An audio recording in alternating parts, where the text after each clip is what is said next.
All right. Clap one on three. Okay. Doing great. One, two, three. What's up, everybody? Welcome to another episode of True Crime and Cocktails. We're so glad that you're here. As always, I am your host, Lauren Ash, and as always, I am joined by my co-hostess with the mostess, Christy Oxborrow. How you feeling? Physically ill. I'm Yeah. physically ill. Not like, oh no, I'm coming down with something. Well, no, what I'm coming down with is playoff fever. What the hell? I'm My God. not well. Um, oh, we literally like 20 minutes ago finished game 3 Right. of the playoffs, which Of the first round. first round, because by the time this comes out, oh no, it'll still should still be first round. Well, But if hopefully. someone's listening to this in a year, You're great call. I was just gonna say, hopefully, by the time we're listening, by the time this comes out, we've already moved on to round two. But yeah, of that's too much. course. That's too much. No, look, what I'm learning is that I'm very, very anxious about all of this. Mm-hmm. Um, to the point where the other day I was so sick all day, and I'm like, what is going on? I'm like, am I coming down with something? It's kind of out of nowhere. And I kind of thought nothing of it. And there was the game 1 that night. Move on with my life. Next day, I was perfectly fine. And I'm Mm. like, that's nice. So I'm like, okay, so whatever it was a 1 day thing. Game 2, woke up physically ill. I'm nauseous. It's bad. And I'm like, this is all day. And then I suddenly realized, oh my God, I'm so anxious and in knots about this freaking game that my anxiety is causing me to be physically ill all day. And then Mm. you would think once the game is over, then it would be done. It takes like a, an hour to 2 hours for me to come down from it. 'Cause I don't want to come back down from this cloud. Thank you so much. Yeah. Yeah. Look, the playoffs are my drug right now, and I'm willing to put myself through this. What I'm hearing is you're dope sick. Yeah. Yeah, it's not. I'm so physically unwell. Um, but I'll get there. I'll get there. This is some of the most insane hockey I've seen in my life. Mm. Like standing room only in the penalty box. We had 5 guys in our penalty box, and this wasn't even weird because 2 games the night before also had the same thing. And it's like, how are like there's an energy level to to these playoffs that everyone seems angry, Yeah. like more so than usual, and they're more interested in throwing fists than shooting pucks. And that's becoming a thing. Like games are going so much longer because they can't figure out, like, we have to spend 10 minutes figuring out who hit who, who's getting the penalty. I watched a game yesterday that was in the third period, they gave out 72 minutes worth of penalties because there were so many fights. Like it was bad.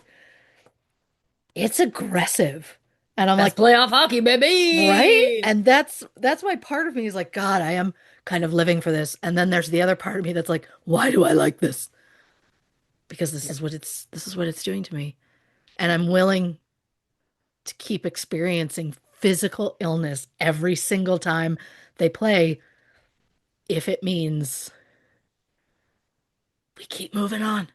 Yeah. And here's the thing, in this sport, you never know. What seems one way one day could completely turn. And I'm just gonna take this ride as long as I can. That's all you can do, man. Yeah. That's all you can do. Yeah. 'Cause every day is a winding road. I don't know what energy I'm bringing to the table tonight, but it's dragged. I don't know. Not in a million years did I think Cheryl Crow was gonna come out, but I like it a lot. Yeah. Yeah. Oh, God. We're doing great, you know? I think I've matched your energy for some reason, you know. We often say, like, when one of us is up here, the other one just goes, got it. Yep. Raise up. Raise Message up. received. Yeah, we're like, you tell me what worked today, and I'll Yeah, just be that. exactly. And that's just automatically how it's always been. Couple chameleons. Energy chameleons. Hmm. Hmm. I had Huh. one of those I days just I today. just really thought that that was going to lead into some Boy George. I fought it. Good for you. I fought Because it. I was like, give her a second, because that'll Well, be another song. yeah. But no. Huh. Well, because I said energy chameleon and then I was like energy karma. Like it's not gonna, I can't So change it. you couldn't it couldn't just go off Chameleon. It needed the karma in front of it. Well, I also, to be honest, I said chameleon and karma chameleon came into my mind and I thought it's too obvious.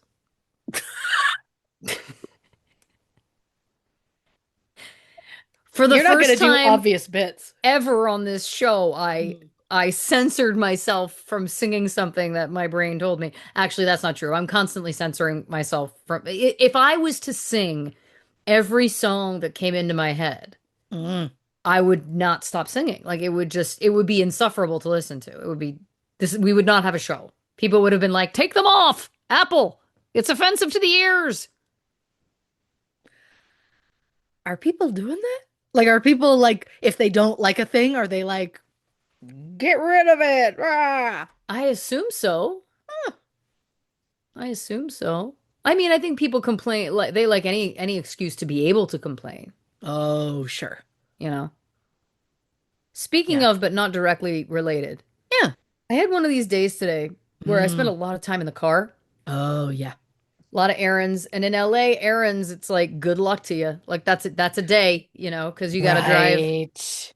And it was like my last appointment of the day was getting done at 3:45 in Santa Monica. Anybody who lives in LA just shuddered. Just know that. Like being in Santa Monica at 3:45, like finished at 3:45, you're on the cusp. Because if you're finished at 4:30, you don't get on the freeway. You kill time. Because it's like, well, do I want to sit in traffic for 2.5 hours or do I want to go look at the ocean or something, you know? Mm-hmm. Um, That's like anyway, that's the West Coast way of saying touch grass. I guess so. Go look at the ocean. Yeah. Or maybe it's just me. I feel grounded when I look at the ocean. I don't need to touch it, but Hey, like I just want to look at it and I'm like, of oh, look how course. big it is. We're just a speck on the tiny, Of we're a speck course. of dust in this universe. But I had downtime in between. So I had like all of Sure. these appointments kind of spaced out. So I was spending a lot of time in my car. And so I would, as is the LA way also, you eat in your car. It's very common. It's Sure. not weird to see people eating. Not that it's weird anywhere, but you know what I'm saying. Like it's a quite a common thing. So I was Sure. just sitting in my car at one point having a treat. I'd love you to know what the treat is. It was my typical latte from Starbucks with a slice of coffee cake, which Coffee cake. feels like the most elderly kind of treat ever. But I'll tell you this, the only reason it was coffee cake was because they were sold out of the lemon loaf. And I love the lemon loaf. Anyway, um, not that I rarely get it is the point. But so I was having my little sweet treat. And I just was Mhm. sitting, watching videos on my phone, parked, watching videos on my phone. And today I think is the day.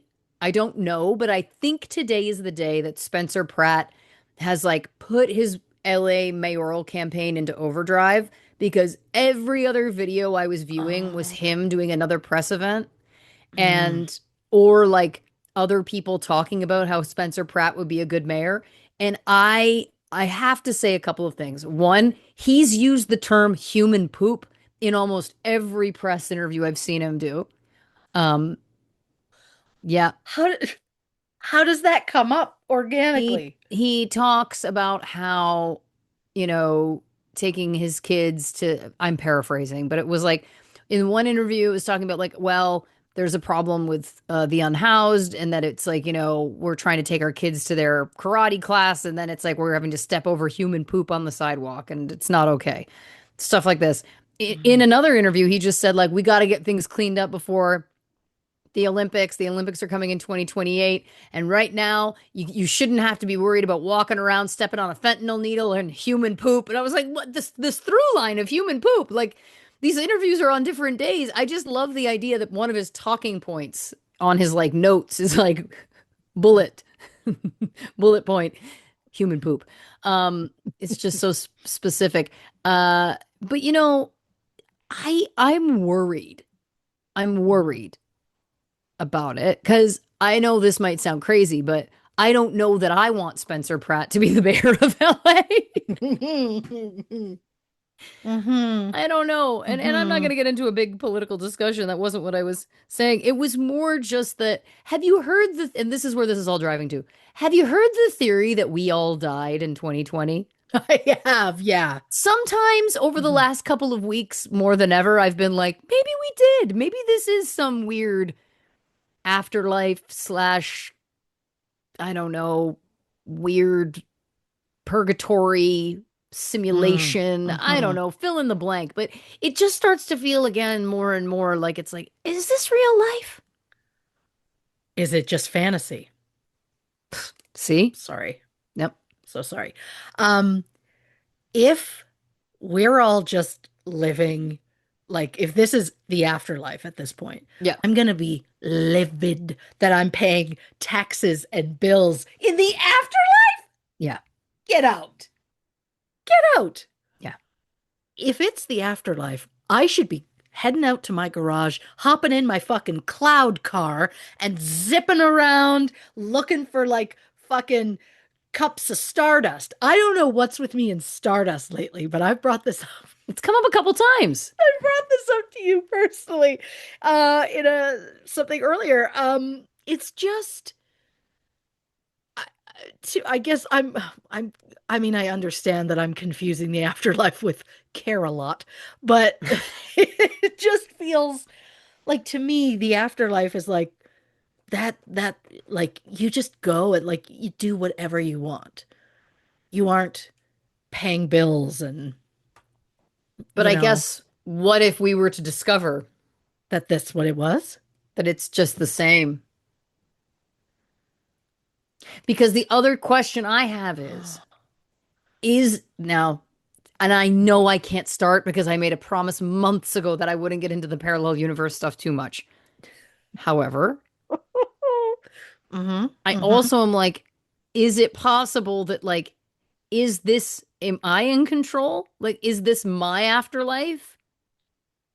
And like, everybody's just acting in it? Like, is this my Interesting. Truman Show or yours or someone else's? Because then my question is, like, are we conscious in someone else's afterlife? You know what I'm saying? Like, and then that gets into a bigger question. And again, it's like a snake eating Uh-huh. its own tail. I get that.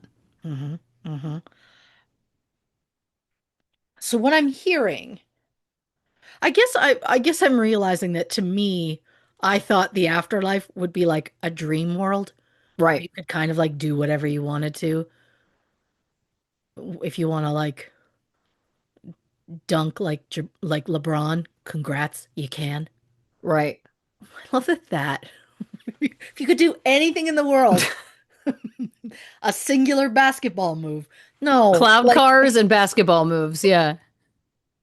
just ridiculous woman. Um, wow.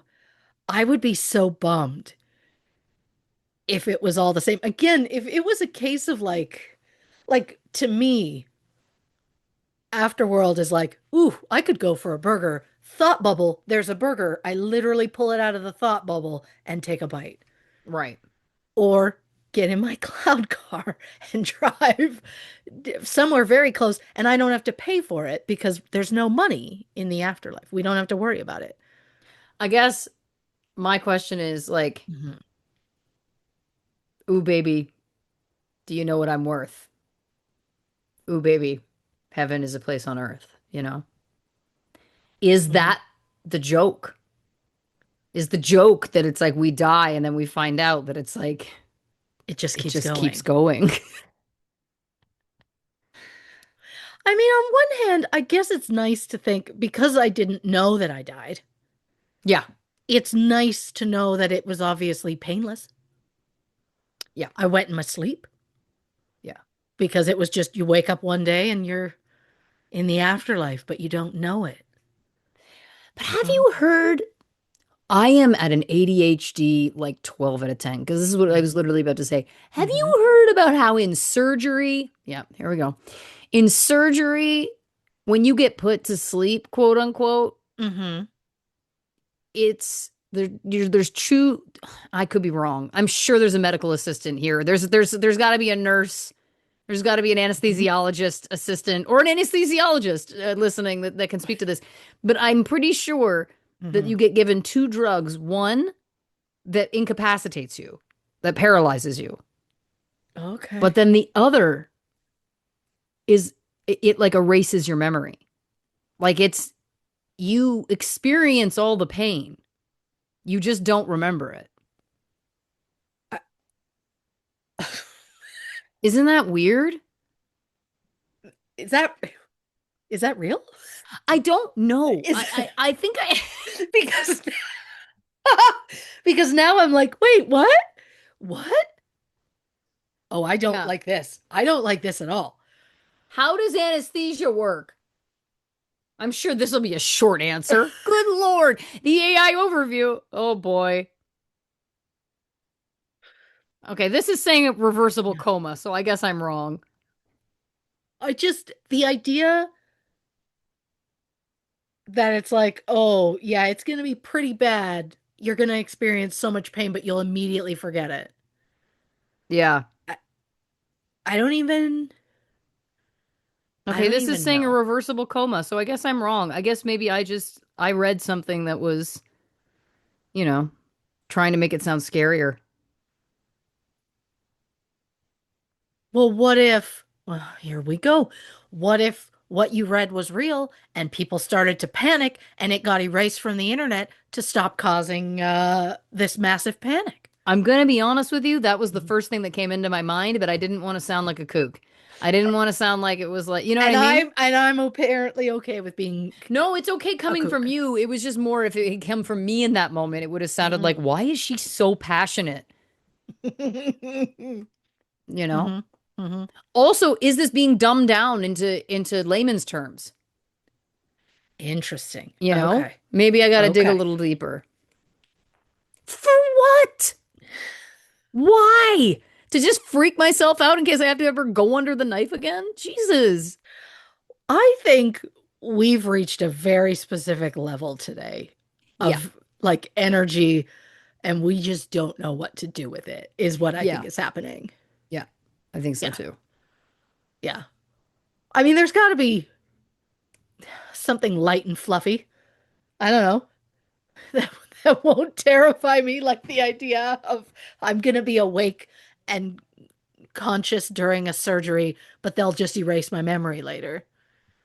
Well, Like, the way it was explained to me was that it was like the drugs, like they're in effect the whole time, but it's like that's how it works, was how it was explained to me. But again, this could have been from a crackpot. I can't cite my source. I don't know. Is this an implanted memory? Maybe. see, Is this a Mandela effect? Maybe. now we're just starting to freak me out. The idea, like, oh, okay, quick. There's got to be something. Um, I love that I'm like, check the desk. There's got to be something on the desk. I've got so many things on the desk, but nothing I can think of that's going to lead to something positive and light like Care-a-Lot and Cloud Cars. I think what I found, hmm my dear compatriot, is hmm sometimes we just have to sit in the discomfort that maybe we feel the pain during surgery.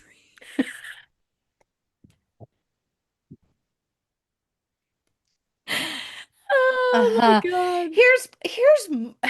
Here's my upset about it. Not Yeah. the surgery. Now I'm going back to the mere idea that collectively as a world we all died and this is Okay. just, Yep.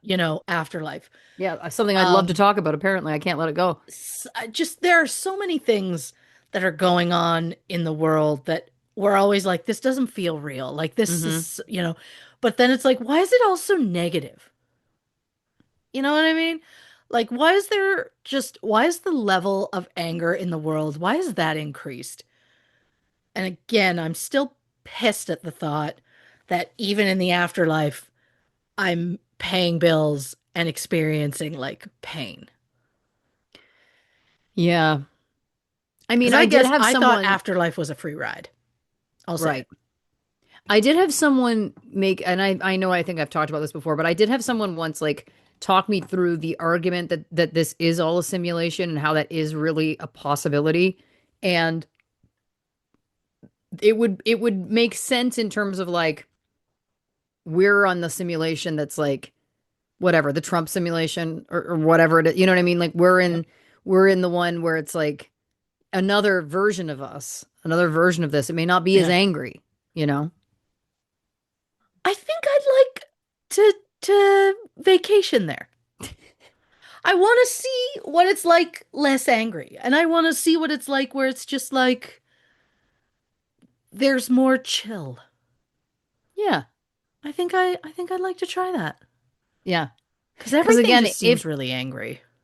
what's that? Everything just seems very angry, Well, and I was going to say, if you this know? is the afterlife, it doesn't make sense that we would both be feeling so much anxiety. Like, wouldn't that at least leave us? Like, even if we still had to pay bills and stuff, like in the afterlife, doesn't it take away your mental illness at least? Because if the answer to that is no, then what are we doing?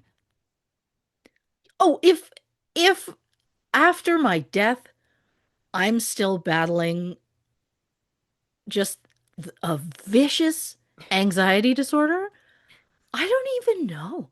Yeah. Like I've got this shit for eternity. Yeah. I only said fine for having it for like 90-ish years. Yeah. I didn't sign on forever. No. I mean, to be fair, I didn't sign on for this at all. No, you don't choose it. No. It chooses you. It does. It Oh, does. But I think we're well, making the best of it, right? yeah, I mean, God, absolutely. I have a grown-up desk covered in childlike toys. How That's me wonderful. making the best of it. Yeah, we're making the best of it. Yeah. I have a Jesus candle with fox molder on it. We're making the best of it. Mm. Hmm. Listen, but you Hmm. know what else I got? I got a little Yeah. 6 pound, a little 6 pound dog in my lap. Now Yeah. that's making the best of it. Of Yeah. course. Now Yeah. we're talking. Yes. Now we're Yeah. talking. See, now we're getting to light and fluffy. Now we're Organic. doing this, I would say, counting our blessings. I don't know what this tone is that I'm doing. I don't know why I've got to shimmy shake everything. I don't know what's happening. It's a little Jimmy Stewart, Ah! Oh, I'll take that. right? I'll take that. Legend. Yeah. Legend. He was hot at one point, right? Was he? Christy Well, Lynn. He's an Blanche, everybody. iconic actor. Not everything has to be about heat, but sometimes it's about heat. Well, I mean, it all depends. You tell me. Yeah. Yeah. Really? Yeah. Hmm. That's the kind that's gonna like take off his suit jacket, fold it in half, gently place it over a chair, then roll up the sleeves of his dress shirt, Mm-hmm. and then you know it's down to business. Good God. What I like is tonight we have two speeds. Me, Mhm. anxious, depressed, all of Yep. the above. Yep. You, hornball. Look, I think I don't know. Like I've been so physically unwell all like to just a level that I'm like, this isn't great.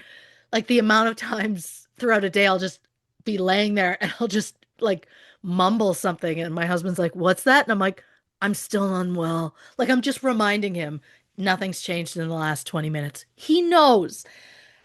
And I think I'm just trying to combat that with Yeah. like what's something that makes me happy? Hotness.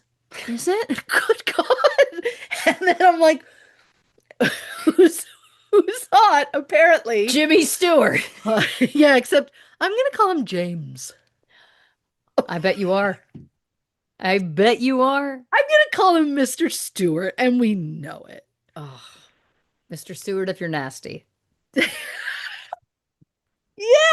Yeah, See, there it is. Well played. Well you're played. welcome. Listen, I should also say this is coming out on April 28th, Hey. which means that my song FAFO is officially in the world. Mm-hmm. This this is an opportunity for you to go over to Spotify or wherever you listen to music and give it some streams, folks. Give Yeah, it some streams. Let's get this thing rolling, absolutely. you know? That's all. It's just hard to it's just Pivot? hard for me to try and get in there when I just described like only half of what I saw of the mental picture of him rolling up his sleeves. Like, be happy that I stopped there because in I my think we mind, filled in the blank, Lady Jane. it kept going. He's a Yeah. spanker. Christy Lit to be clear, I I'm on anxiety medication. He's a spanker. Oh I God. have nothing to base that on, but again, in No. my mind, if he's rolling up those sleeves, that's what that means.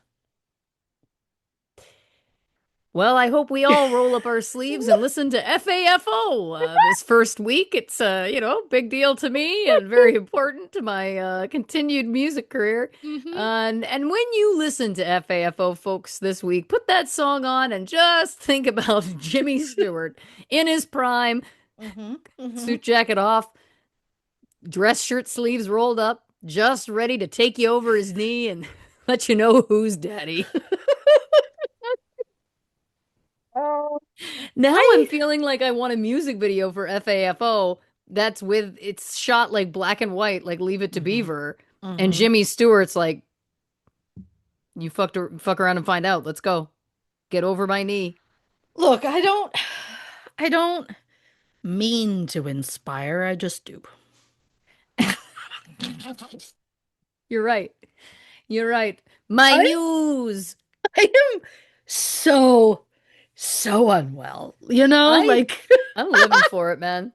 I I'm just living for I it. don't know. My I don't typically have much of a filter, but I know. whatever I have just like it's gone today. Yeah. Yeah.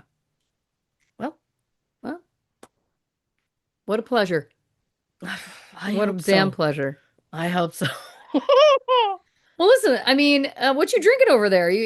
I'm assuming just something tame. Yeah, I did. I did a Slurpee this afternoon or this evening with my game because I was hoping it would calm my anxiety. It didn't work. I'll try it again next time, see if that works. So I'm doing a water and then just a Pepsi for today. Oh yeah, I've got a Diet Coke Yeah. on the go and a water. This is my third Diet Coke today. Again, 3 Diet Coke days, rare, rare, but sometimes necessary, necessary. Um, well, listen, yeah, let's get into it. Why not? What are we waiting for? Yeah. What are we waiting for? I was gonna say, oh, I should double check my list. I don't have a list. Things I want to talk about on the Oprah, but that's not how we work, folks. It is. It's stream of consciousness. It's Spencer Pratt talking about human poop. It's me letting y'all know about my new song. Oh, also, if you're in Toronto, I'm playing a concert June 13th, Toronto, Ontario. All of this and more, Band, folks. There we go. That's now I've done my due diligence. Just like Spencer Hey. Pratt's going to do his due diligence to get the human poop off the streets if he's elected mayor. What would that be like? Because I got to say, the comments on Hmm. Instagram on some of the posts I saw, most people were like, we don't want him as mayor. TikTok, everybody was like, I'd vote for him. Let's Ooh. go. Let's Oof. do it. Oof. May I say his due diligence? Oh, wow. I'm embarrassed of how proud I am about that. You shouldn't because it's brilliant. I'm more proud of that than I am about how horn doggy I just behaved. I'm slightly ashamed by that. Don't be But ashamed. You're in I'm a safe also space like here. I'm also like oh, I'm just living my truth. I'm going to say this to you, and I say it Yeah. with love, but Yeah. if anybody's listened to our show just one other time before. They Hmm. know what they've signed up for. Yeah, yeah. I mean, sure no one was surprised. That's what I'm saying. I I mean, don't think you need to feel ashamed because I think that it's it's an endearment. It's an endearing thing for our listeners. and I really truly hope that there's at least a handful of people out there who are like, she's right. About Jimmy Stewart? I guess, yeah. Yeah. Look, there's just so many, and I try to spread it out for Blanche to show her appreciation to so many, you know? Look, you're doing God's work. Mhm. Yeah. We'll put a poll up on Instagram. Hey, do you think a young Jewy, do you think a young Jimmy Stewart is bangable? Let us know in the comments. Like and subscribe. I'm really gonna have to do that poll, aren't I? Yeah. Just put it in a story. You know what I mean? Just put it in a story where you can have the Oh, two yeah. boxes, the poll. Very easy, very simple. Yeah. Well, I'll be fascinated to know the results. He's got a classy look about him. Listen, and like you said, freaky deaky. So there you go. Oh, yeah. There's no way that man's gonna take you missionary. I'll stop.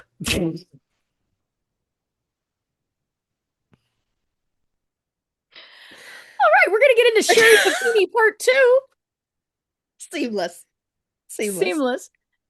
If you haven't listened to last week's episode yet, do that now because this is again part two, and that's Yeah, how you're not gonna watch Terminator 2 before Terminator 1. I mean, you could. Terminator 2 stands alone. That's a it terrible does. example.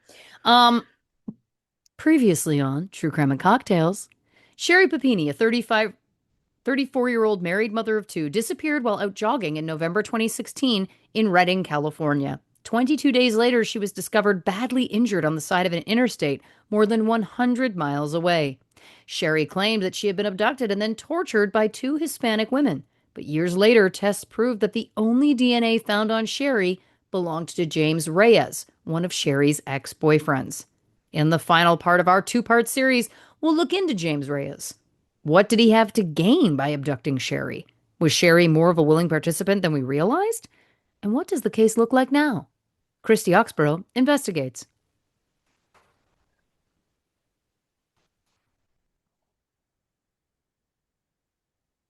It's really hard to come down from Jimmy Stewart.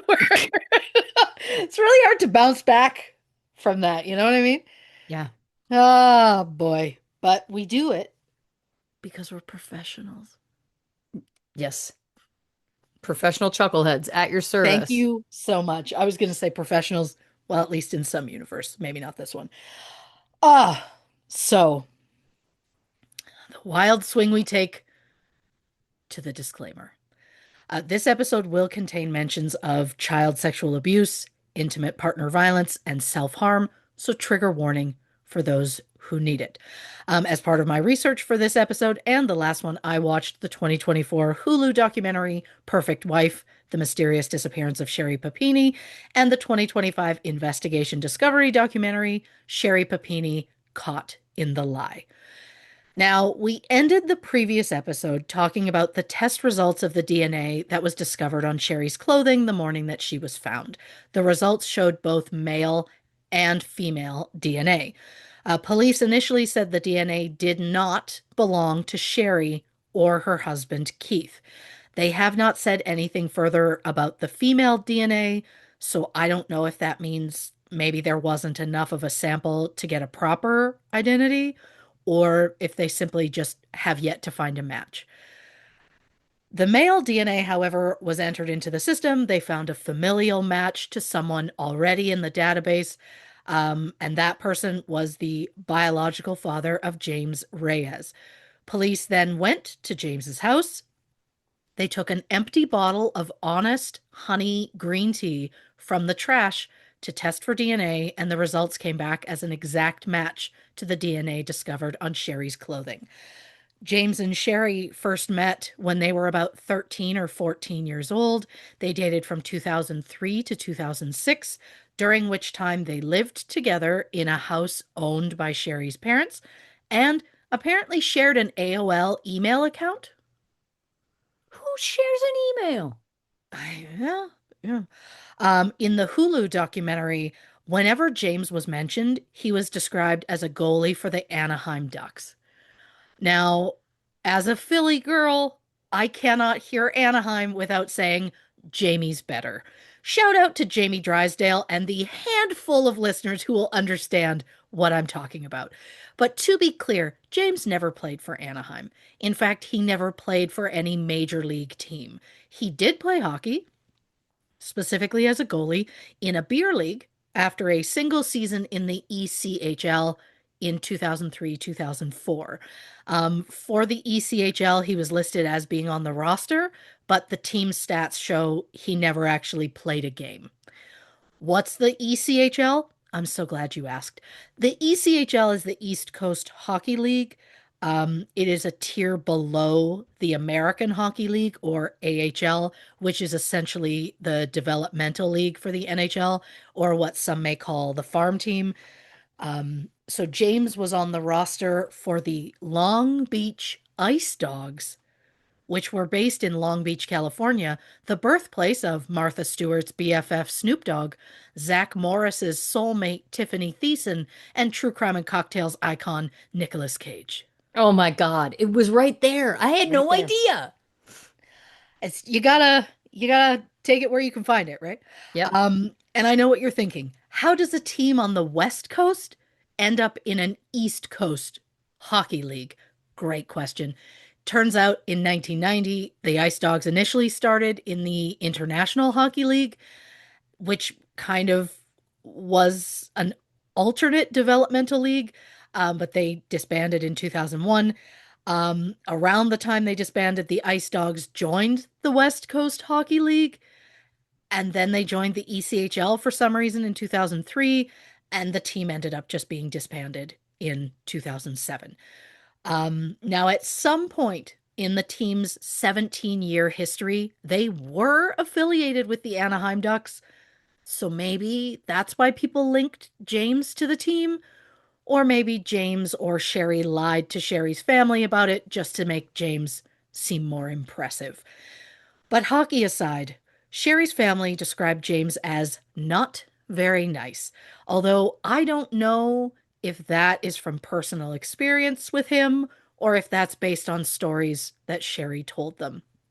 Years later, when Sherri went missing, Keith suggested James as a suspect, stating that Sherri had told him James had been physically abusive during their relationship. In August 2020, after police got the DNA match, they interviewed James at his home in Costa Mesa, which is roughly 590 miles south of Redding.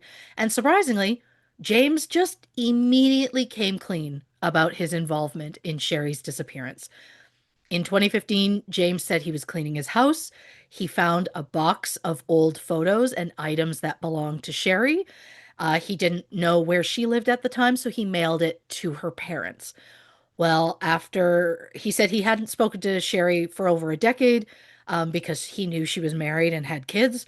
Well, when the box arrived at her parents' house, Sherri called James at work and told him to buy a burner phone so they could stay in communication Immediately. immediately. Wow. So, throughout their conversations, which were mostly via text, Sherri allegedly said she wanted out of her marriage to Keith because he was both sexually and physically abusive towards her.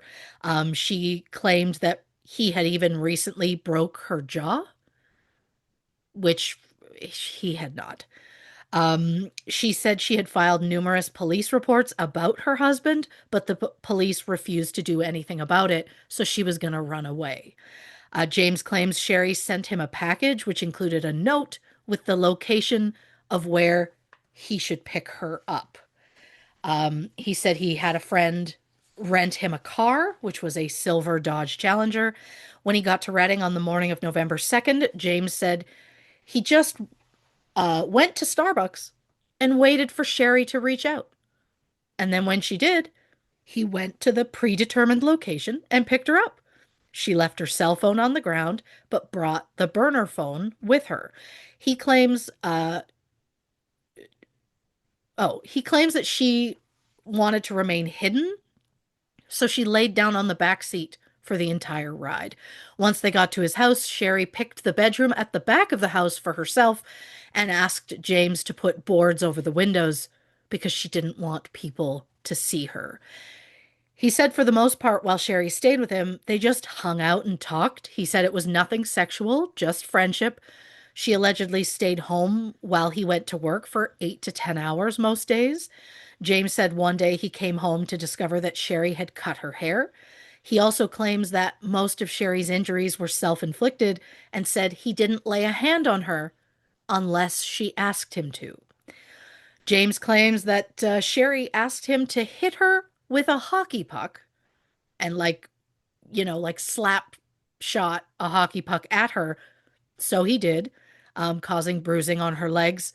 She also allegedly asked him to hold up his hockey stick so she could run into it, which slightly fractured her nose. When asked about the brand on Sherri's back, James admitted he only did it after Sherri asked him to. As James put it, Sherri never said why she wanted it, but she said it meant something to her. So she allegedly instructed James to buy a wood burning kit at Hobby Lobby. And after Sherri was branded, she told James to throw the kit away.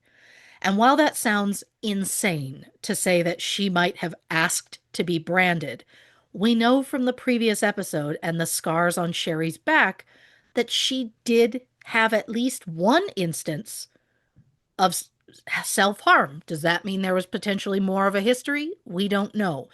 The FBI found a secret Pinterest page called Gift Ideas, which was owned by Sherri.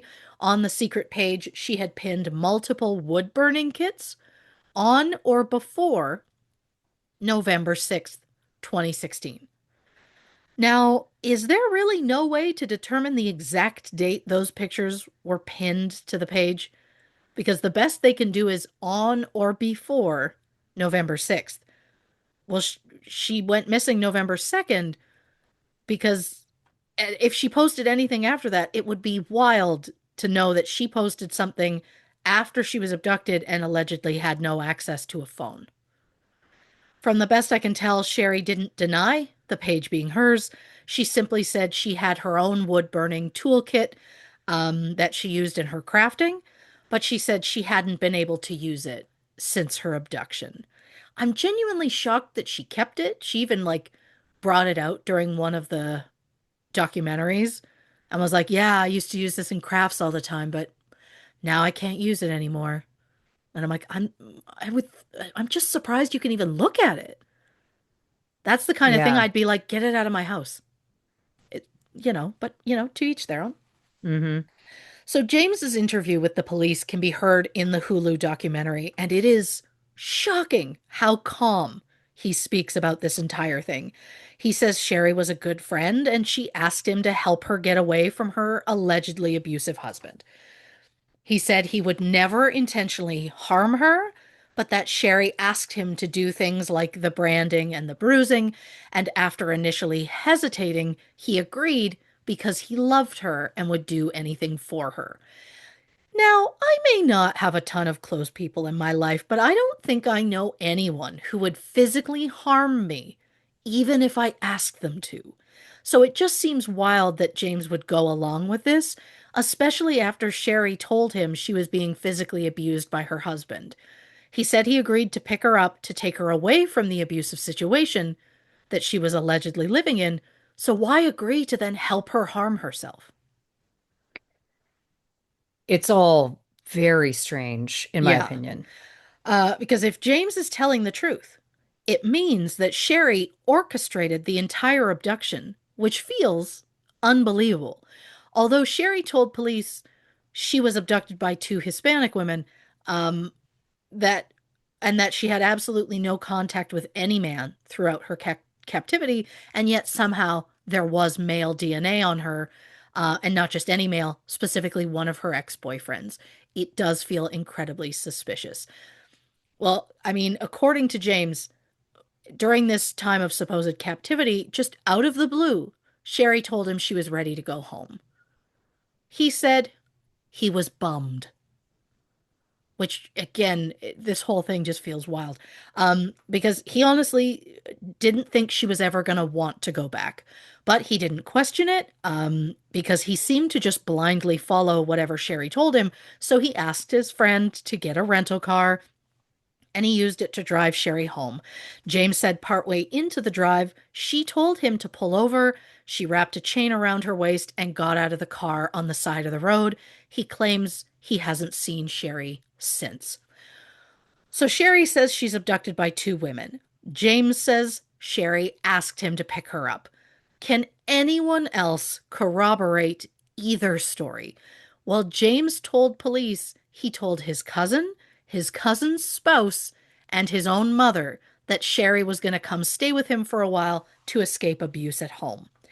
I assume the police spoke with all three, but the only records that I know about are a conversation the police had with the cousin, whose identity has never been made public. They also never said the gender, and I typically in this moment would give a name, but I didn't want to just assume, so I'm just calling them the cousin. So the cousin says a week before Sherri's disappearance, James told them that Sherri was in an abusive relationship, and since police weren't investigating the incidents, Sherri was going to stay with James for a while. The cousin said James gave Sherri a phone, and anytime someone went near the house when James was working, like a delivery person or the landlord or something like that, Sherri would call James, who would then call his cousin who lived nearby, so that the cousin would go to the property and basically tell the person to take a hike. Because I assume they lived like very close. I think like Right. across the street or something, I would assume. Um, the cousin said they saw Sherri only twice during her time there. Once she was standing in the front window, and when she saw the cousin, Sherri quickly ducked down. The second time, the cousin went to James's house late at night, forgetting that Sherri was there. And when they walked in, Sherri was sitting in the living room. And at the sight of the cousin, Sherri quickly got up and ran into the bedroom. The cousin also claims that James told them that Sherri had been hurting herself and that she had asked James to punch her in the face, but he refused. James also told his cousin that he had witnessed Sherri purposely hitting her head on both the bathtub and on the bathroom floor.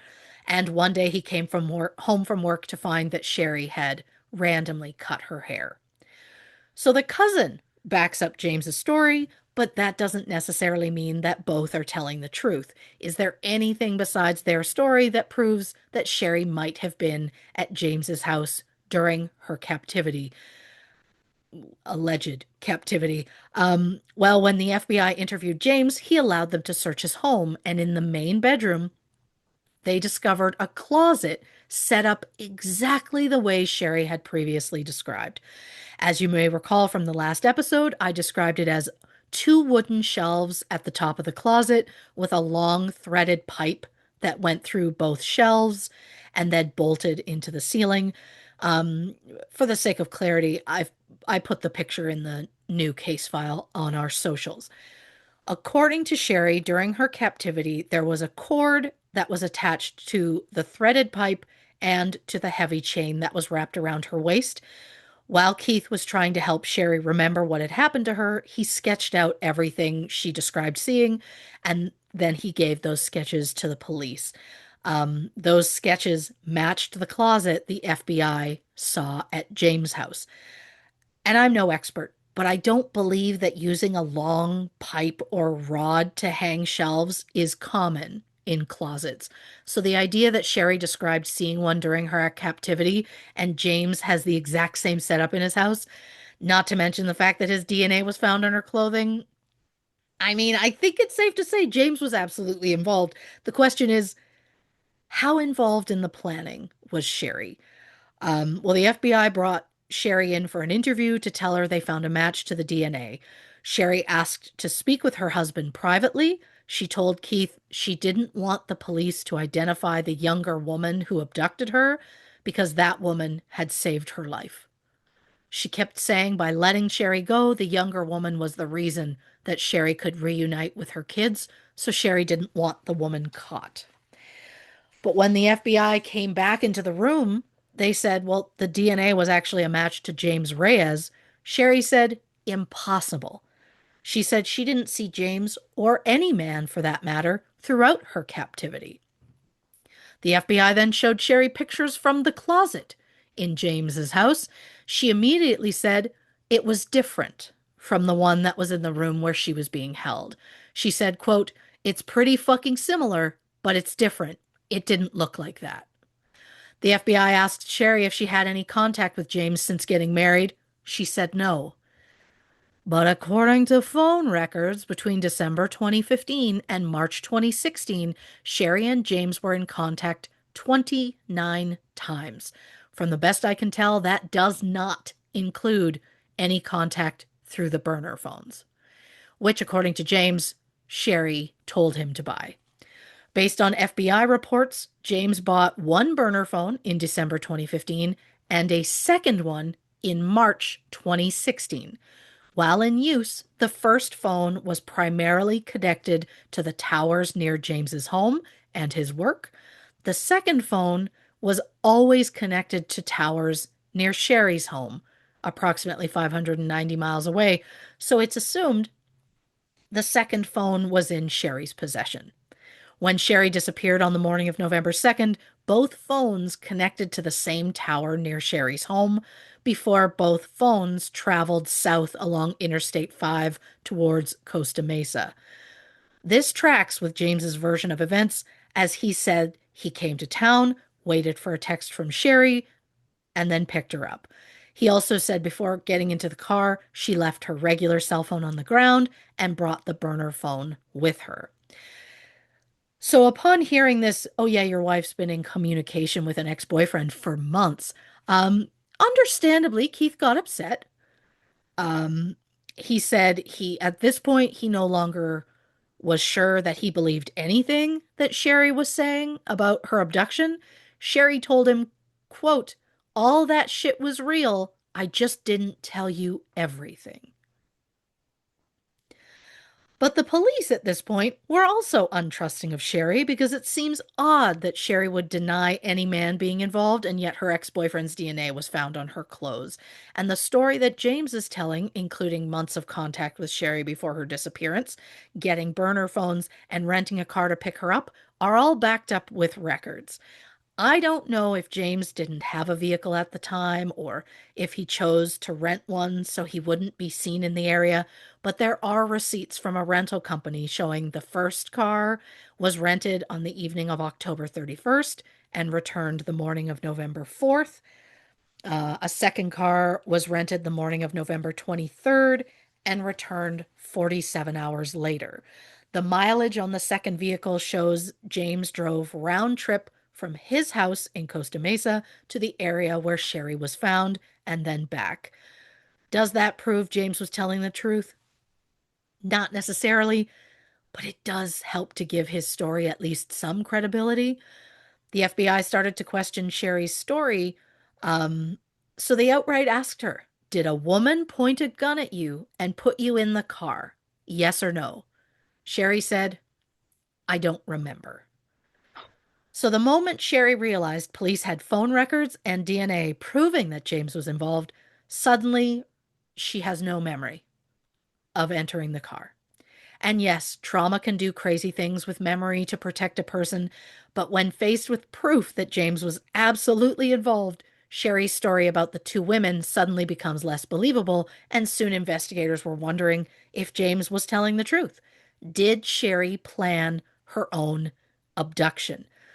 When Sherri spoke about the incident, Keith snapped and said he was sick of hearing about it because the whole abduction thing had been running their lives for nearly 4 years.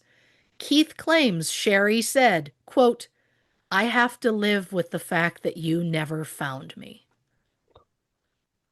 So was that it? Was this all a game to see what lengths Keith would go to for his wife? If so, why go through with the injuries? Was this really all just about getting attention, whether from her husband or the public? If Sherri planned her own disappearance, it's like the plot of Gone Girl, the novel about a woman who fakes her own disappearance and frames her husband. The novel was turned into a movie in 2014 starring Ben Affleck. who was in the 1997 movie Good Will Hunting with Matt Damon, who was in the 2004 movie The Bourne Supremacy with Joan Allen, who was in the 1997 movie Face Off with John Travolta. That is me keeping you on your toes. Clever girl. You didn't think I was going to pull the same bit 2 episodes in a row and have it lead to Cage again. Never, never. It's just such a short way to get from Ben Affleck to Face Off. It's, yeah. So short. I even wonder if I could have gone shorter. Doesn't matter. Not worth the time. So, police and FBI continued their investigation into Sherri's case, but after hearing James's story, they started to focus their investigation on Sherri, believing she may have orchestrated the entire thing. On March 3rd, 2022, the FBI followed Sherri to the music school where she was dropping her children off for lessons. They entered the building and told Sherri someone had hit her vehicle just as an excuse to get her outside. And the moment she got outside, she was arrested. But who came outside when she was being arrested? Her children, who were, about 9 and 7 at the time. And I know that I'm not law enforcement, but why did they have to arrest her at that exact moment? Why not go to the house at a time when you know Keith will be there to watch the kids before arresting her? Why wait until she's in public with her children? Or once they spotted that the children were there, why didn't they hold off a bit? They claimed they wanted to do it away from the house to avoid the children seeing. So then why did they go through with it when they saw the kids were there? Regardless as to what Sherri has done, her children never should have witnessed that. It is a trauma that absolutely could have been avoided. So Sherri was charged with 2 counts of making false statements to a federal agent and 34 counts of mail fraud. The false statement charges make sense because she was caught lying to the FBI about being abducted by 2 women. But I'll explain the mail fraud charges because those aren't as clear. So just 4 days after she was found, specifically the Monday after she was found on Thanksgiving, Sherri applied for financial assistance from the California Victim Compensation Board, which helps victims of violent crimes. In Sherri's case, after her application was approved, they paid for the ambulance ride when Sherri was first found, as well as her therapy appointments and new blinds for the Papini home. As you may recall from the previous episode, Sherri was so terrified after she was found that she initially covered all their windows with blankets because she didn't want anybody looking at her. I guess they eventually swapped those blankets out for blinds.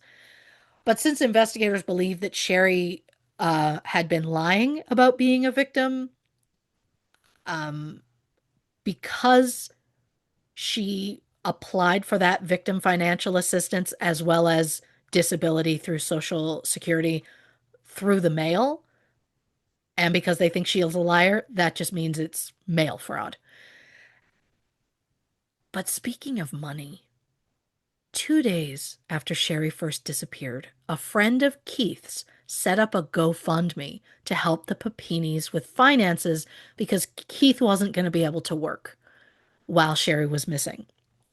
It eventually raised over $49,000, which the Papinis later used for personal expenses, including paying off more than $11,000 on their credit cards. The idea that the whole thing might have been fake and they used the money anyway is shocking at best. And I understand they used the money early, and the truth that it might have been fake came out years later. But if it is fake, Sherri knew all along. Oh, yeah. So Sherri was released on bail, and according to Keith, the moment she saw him, she suggested they have sex. That is, of course, Keith's side of things. We don't know how accurate that is, but according to Keith, Sherri said she just wanted to take a deal to make everything go away so they could go back to normal. So on April 12th, 2022, Sherri Papini officially pleaded guilty in court. The plea that she signed stated that Sherri voluntarily agreed to the kidnapping and that she both planned and participated in it. The plea also stated that Sherri voluntarily stayed at James's home for over 3 weeks. And, quote, during that time, Sherri took steps to make it appear as if she had been physically abused. Sherri publicly admitted that she had watched news coverage of her own disappearance on her phone, and she said she was ashamed of her behavior. 2 days after Sherri pleaded guilty, Keith filed for divorce and petitioned for sole custody of the children. Since Sherri was headed to jail, Keith's petition was granted. Sherri was sentenced to 18 months in prison and ordered to pay $309,000 in restitution, which was meant to cover the money spent by the Shasta County Sheriff's Office and the FBI during the initial searches for Sherri, as well as $30,000 to the California Victims' Compensation Board, and nearly $130,000 that she had received in disability. In November 2022, she entered the federal prison in Victorville, California. She was released in September 2023 after serving 10 months and 21 days. Sherri was then sent to a halfway house before briefly going to stay with her parents. In 2025, the Investigation Discovery documentary was released about Sherri's case, and unlike the Hulu documentary, this one included an interview with Sherri, and now Sherri was telling a whole new story. To recap, when Sherri was first found in 2016, she claimed 2 women had abducted her. Following her arrest in 2022, she admitted the entire abduction was a hoax. Now in 2025, Sherri was saying the abduction was real and that James Reyes was 100% to blame. According to Sherri's new story, she started dating James back in 2003. She said the relationship was immature and toxic, and when they broke up in 2006, she moved home to Redding, where she soon started dating Keith. She said after she was laid off in 2016, Sherri says that her marriage to Keith took a dramatic shift and said that Keith instated a rule at the house that Sherri wasn't allowed to talk to him when he was home. She said this made her feel lonely and isolated, and she ended up reconnecting with James in late 2015. Sherri said there were a lot of text messages back and forth, and that while she did admit it was an emotional affair, she said that things never got sexual. She said she just wanted someone who was willing to listen to her, but throughout the conversations, Sherri admits she may have led James on by suggesting they could one day run away together. She claims she wanted to end things with James, but he threatened to blow up her life. They agreed that James would come to Redding so they could say goodbye. But when he got to town, he started getting pushy, and Sherri told him she was just going to go for a run. And he suddenly showed up and forced her into a car. I just want to ask, did she scream when he tried to get her in the car? Because there were 5 houses near that spot. Did anybody hear anything? To best of my knowledge, they did not. But also, just a question, why'd they have to have a goodbye in person? Yeah. According to her, they shared a few text messages back and forth since they reconnected in late 2015. They initially broke up in 2006 and didn't speak for like 9 years. Why do they need an in-person goodbye now? If they lived close, okay, fine. Maybe I'll buy that. But James was living in Costa Mesa at the time, which was nearly 590 miles south. That trip would take roughly 9.5 hours one way. Who is driving 19 hours to end an emotional affair that was supposedly done all via text message? Especially with someone you haven't seen in person for 10 years. It makes no sense. No. Speaking of making no sense, there's Sherri's comments about her phone. She previously stated she placed it on the ground, then put a few strands of her hair with it because she wanted to indicate if someone found it that she felt they'd look at it and go, oh my God, she's been taken. Well, then she's later changed her story to say, well, she dropped her phone in the struggle. In the documentary, when Sherri was asked about the phone, she said she lied when she said that she had placed it because it definitely just fell. Um, and she said that when she was in captivity, she heard they found her phone, so that's how she knew it had fallen. But it was in your hand. And I just, okay. Like that, you didn't, okay. So Sherri claims to have absolutely no memory of getting into the car. Her therapist, Dr. Stephen Diggs, said the lack of memory is proof that Sherri is telling the truth. He said a textbook part of trauma is being unable to remember certain aspects, and if Sherri was lying about the abduction, she would just lie about being put in the vehicle. Dr. Diggs said, quote, by telling us she doesn't remember, she's telling us the truth that it really happened.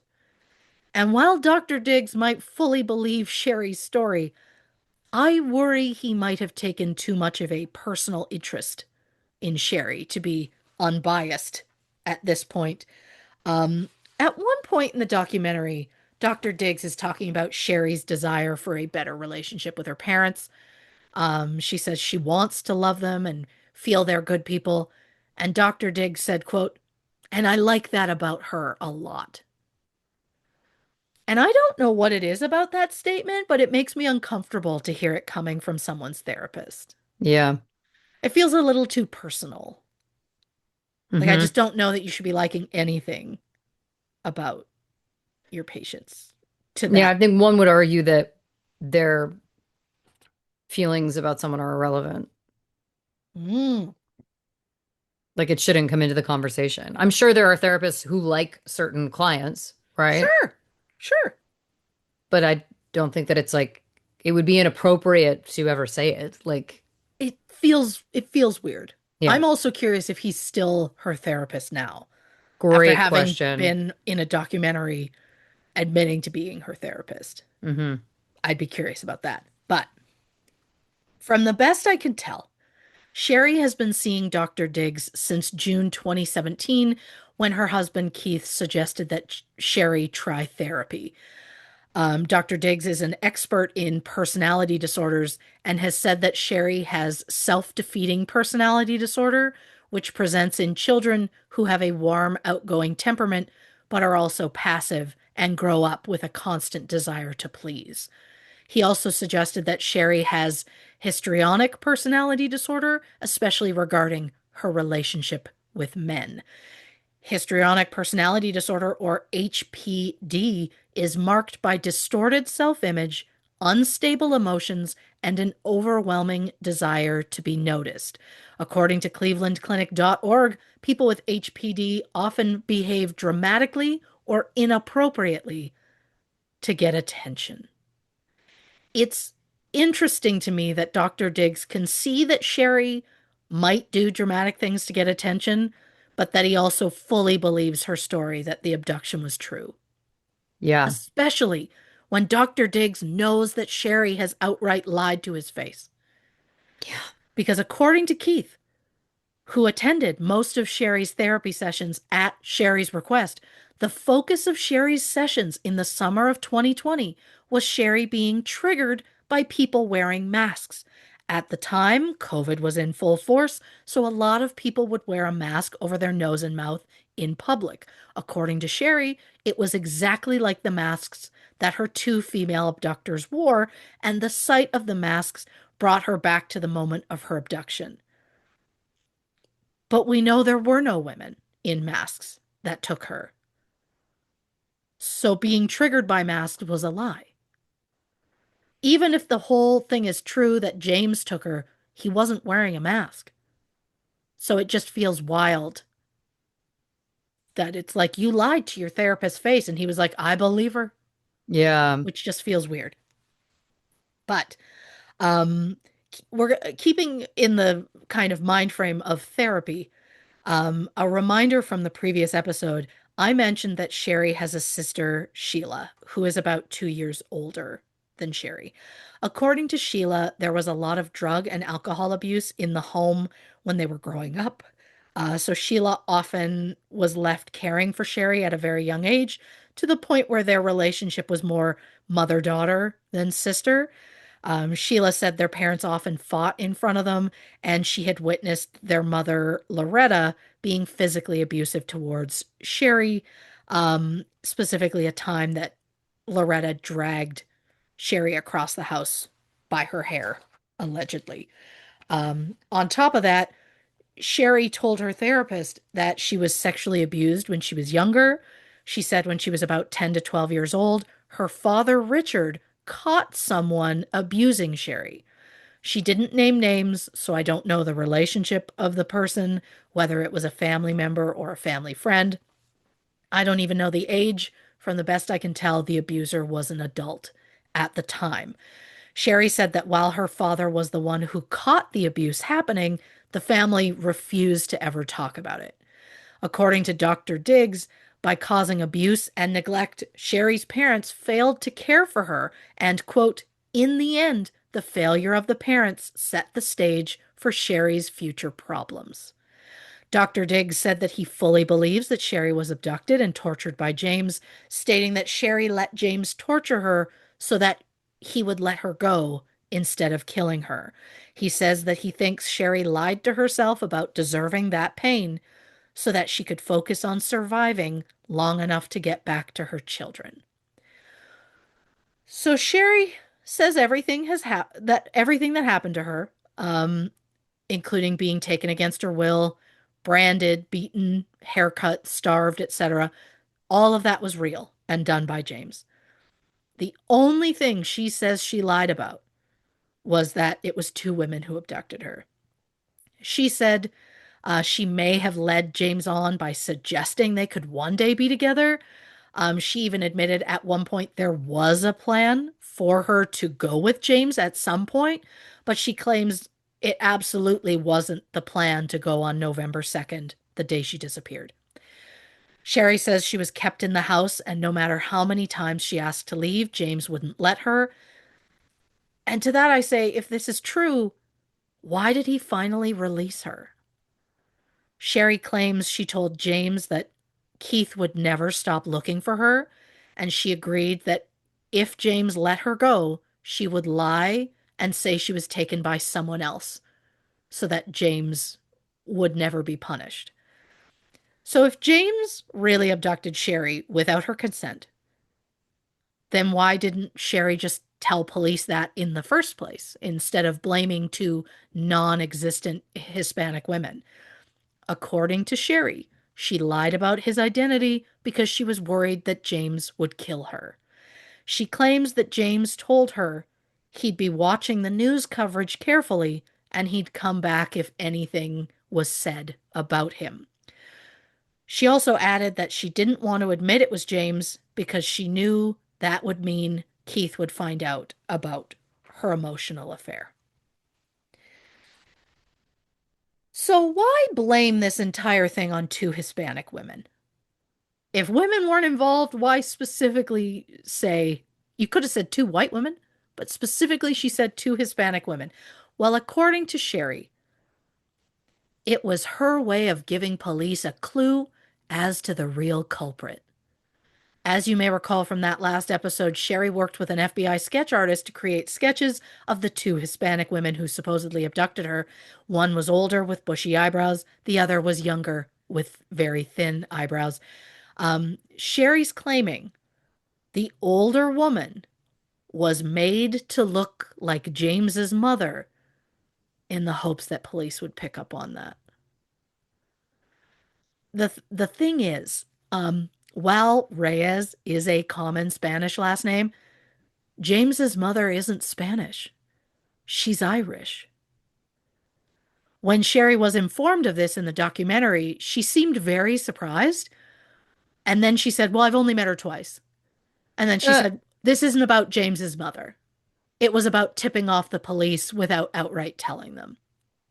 Sherri said, quote, I was trying to lead them to James without revealing James's identity. It was the best I could do. But to say I was subtly pointing them to James by describing a Hispanic woman like his mother, only to find out his mother was not, in fact, Hispanic, is unreal to me. How on earth does Sherri expect anyone to believe this? Well, according to Sherri in the documentary, quote, when you're conquered by fear, you don't make the most logical choices. So who do we believe? Sherri Papini, who claims that James abducted her and tortured her for 22 days before randomly letting her go? Or James Reyes, who claims Sherri asked for his help to run away from home? Both Sherri and James have passed separate polygraph tests, which is proof of how unreliable those tests can be.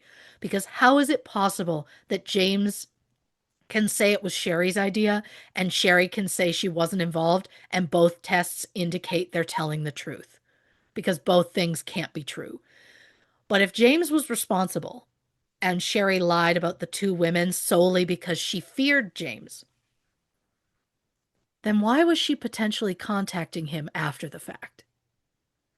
On September 18th, 2020, about a month after the FBI told Sherri and Keith the DNA test results revealed that James was involved, a phone number for a business owned by Sherri's parents called James's home number 4 times. 4 days later, the business number called James 2 more times. And then on October 30th, 2020, a phone registered to Sherri's home address called James's house another 4 times. If Sherri is so terrified of James, why would she or someone she knows contact him multiple times? It makes no sense. So did Sherri Papini plan her own abduction, or was James Reyes solely responsible? Only Sherri and James know the real truth. I will admit, I am surprised that James was never charged with anything. He openly admitted to police that he helped cause some of Sherri's bruising and even branded her back with a wood burning tool, although Sherri now claims he did that on his own. But even if he couldn't be charged with something like that, I'm surprised he wasn't charged with like obstructing justice or something. The FBI and police did massive searches for Sherri, all while James was allegedly hiding her at his place. If Sherri has to pay restitution for the money police spent searching for her, I'm just surprised James doesn't have to pay the same because he knew where Sherri was and knew she wasn't missing. And maybe there's nothing official that James could be charged with, or maybe the police just don't want to bother with more charges in the case once they learned it was all just a lie. Maybe the moment they kind of felt that they'd already just wasted enough time and it wasn't worth wasting any more time on this case. You might say, well, Sherri is saying James genuinely abducted and tortured her. He should be charged. Yeah, but I don't honestly think the police will ever pursue that avenue because I just don't think anyone really believes Sherri's story. But whether people believe her or not, Sherri says overall, honestly, prison was a positive experience for her. She said it opened the door to a good relationship with her parents. The ID documentary had Sherri's parents on it. They were asked what their relationship with Sherri was like before she was sent to prison. They said Sherri's husband Keith tried to keep them apart and he wouldn't let Sherri's parents get close. I don't know if that's true or not. Um, but if it is, does that mean Keith was controlling? Or did Sherri just tell Keith stories from her childhood, whether true or not, and he was maybe trying to protect her and their children in some way? Honestly, I think it could go either way. But regardless as to what the relationship with her parents was before, Sherri says, quote, I don't do that trendy thing of blaming your parents for all the trauma in your life, which is weird. Because, like I mentioned earlier, Sherri's therapist, Dr. Diggs, suggested the failure of Sherri's parents to care for her as a child set the stage for Sherri's future problems. So Sherri might not blame her parents, but her therapist certainly does. And one final thing I want to talk about regarding Dr. Diggs. before I'm going to let Dr. Diggs go in this episode. Um, so Dr. Diggs had a counseling practice where he employed a few licensed marriage and family therapists. Around late 2020 or early 2021, one of those therapists was Suzanne Papini, Keith's sister, whom Dr. Diggs described as a close personal friend. Mhm. Huh. I'm not a professional, so I don't know how ethical it is to be close personal friends with your patient's sister-in-law, but maybe I'm overreacting. I'll let that go. So, around the time that Suzanne joined the practice, she and Dr. Diggs did joint marriage counseling for a couple named Sean and Brittany Hibden. They'd been married for 16 years. They had two children, aged 11 and 13. Now, according to Brittany's family, during the sessions, Dr. Diggs would yell at Brittany, and it left her feeling disrespected and belittled. In September 2021, Brittany told her family that she was going to ask Sean for a divorce. 4 days later, Brittany suddenly died at the age of 36. Her family were in shock as she was quite healthy. Her cause of death was listed as related to COVID, although her family absolutely did not believe it. After Brittany's passing, her family tried to file complaints with the California Board of Psychology and the Board of Behavioral Sciences about Dr. Diggs and the way he had treated Brittany, but they were told only patients were allowed to file complaints. So 5 months later, Dr. Diggs and Suzanne allegedly spoke about Sean being a good romantic match for Sherri. Keeping in mind, Sean's wife had just died 5 months earlier, and that would put this conversation around February 2022, allegedly, which is a month before Sherri was arrested and 2 months before Keith filed for divorce. So this is already feeling incredibly inappropriate given the recent death of Sean's wife and the fact that Sherri was still married. But it's even worse than that, as both Sherri and Sean were patients of Dr. Diggs. Is it appropriate for a therapist to set up two of his patients for a romantic relationship? No. Hard no. Yeah. Um, well, in the end, um, Suzanne and Dr. Diggs both thought, yeah, Sherri and Sean would make a great match. So Suzanne had a barbecue at her home, and she made sure to invite both Sean and Sherri. Again, this is Sherri's sister-in-law actively trying to find Sherri a new man while she was still married to Suzanne's brother. I also question inviting patients to your house for a casual event, but maybe that's just me. Nope. That again, there's so many violations happening here. Yeah.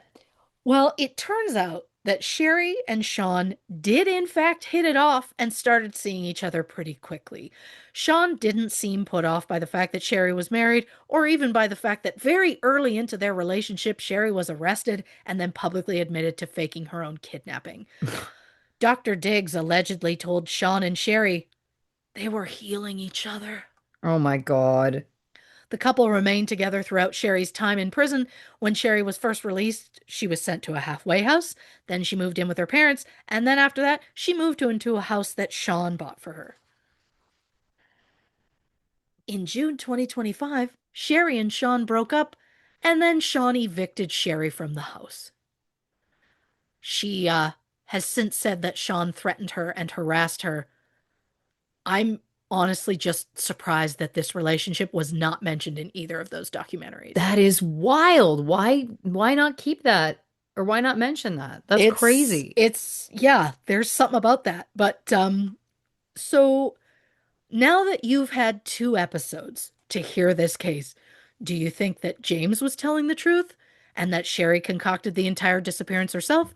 Or do you think that Sherri was telling the truth and James got away with it? We know Sherri's therapist seems to believe her, as does Keith's sister, Suzanne Papini. I honestly think at this point, Sherri even likely believes the new story that she's telling, but the police and most of the public don't believe a word that Sherri is saying. And surprisingly, Sherri's parents are among the non-believers. In the 2025 documentary, Sherri's parents were asked what happened to Sherri when she disappeared. Her father smiled and said, quote, "You'd have to ask Sherri." And then he said, quote, "I don't think it turned out the way she planned." Her mother, Loretta, said, quote, "What we know is that Sherri was very, very unhappy in her marriage. She wanted some kind of happiness." Loretta then outright said, quote, "It wasn't a kidnapping. She just wanted happiness because her life had been hard. She needed to get away from him. She didn't abandon her children." So if Sherri Papini did plan her own abduction, the big question is why. I assume there is a deep level of mental illness involved, because let's not forget her own therapist said that Sherri suffered from histrionic personality disorder, which is marked by using dramatic and inappropriate methods to get attention. So does this all just boil down to a need for attention? Sherri told people she was unhappy in her marriage and that Keith wouldn't even speak to her at home. Was this Sherri's attempt at forcing Keith to be more appreciative of her? Kind of like a "you don't know what you've got till it's gone" kind of a thing?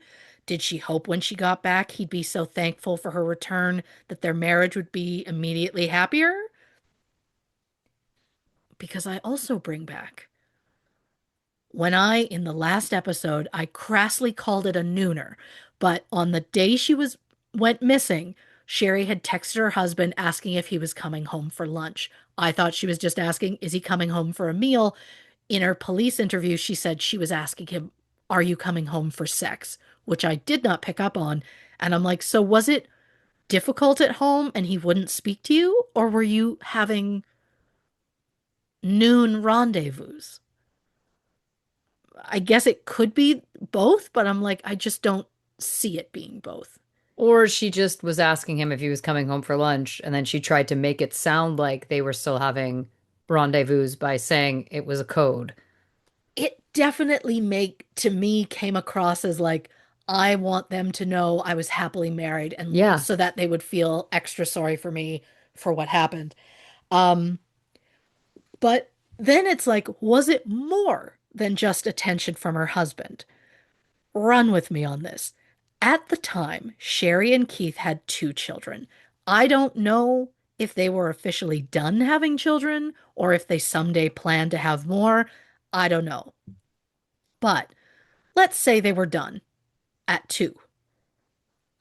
Maybe Sherri was a bit sad that there weren't going to be more babies. Maybe she would miss the attention that, you get when you're pregnant and when you have a new baby. And the only reason that I bring this up is because when Sherri went missing, her sister Sheila was 6 months pregnant with her own first baby. interesting. Is it possible that Sherri didn't like the attention that Sheila might have been getting? Maybe she felt she needed something big to bring the focus back to her. I mean, I'm only speculating, of course, because as far as Sherri claims, she was not responsible for her own disappearance. I'm also just like, Sherri and Sheila were the only kids on that side of the family. So she would have been the only person with the grandkids. Now that her sister was about to have more grandkids for the family, Hmm. was that starting to cause something? I don't know. Was it a combination of things? So has there been any sort of update since any of this? Well, from the best I can tell, as of this record, Sherri is still fighting for custody of her children. As of 2025, she was limited to just phone calls once a week.